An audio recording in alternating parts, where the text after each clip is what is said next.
Ce pont, c'est un peu comme sa deuxième maison, un trait d'union entre le continent et l'insularité.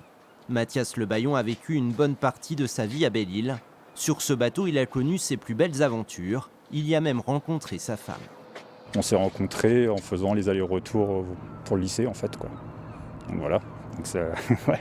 Sur ce bateau-là, c'est une grosse partie de ma vie. C'est aussi, c'est pour les insulaires, c'est super important, ces bateaux-là, parce que c'est le lien avec le continent aussi.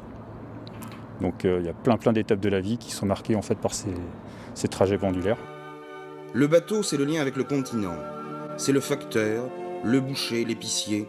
On vit l'hiver à son rythme. L'Acadie est sortie des chantiers de la Perrière à Lorient en 1971. Pendant 45 ans, par tous les temps, ce roulier de 42 mètres a assuré la liaison vers Belle-Île-en-Mer, puis vers Groix. À son bord, jusqu'à 600 passagers et 28 véhicules. Un navire qui a séduit cet armateur. Il a investi plusieurs centaines de milliers d'euros pour le rééquiper. Cap vers les eaux chaudes des Comores, l'Acadie transportera principalement des marchandises. Ça pourra être du véhicule, des matières premières, jusqu'aux ébus. Jusqu'aux ébus que nous irons chercher à Dar Salam. Ça répond à un besoin économique là-bas pour le développement des Comores. C'est une magnifique opportunité pour ce bateau de pouvoir revivre.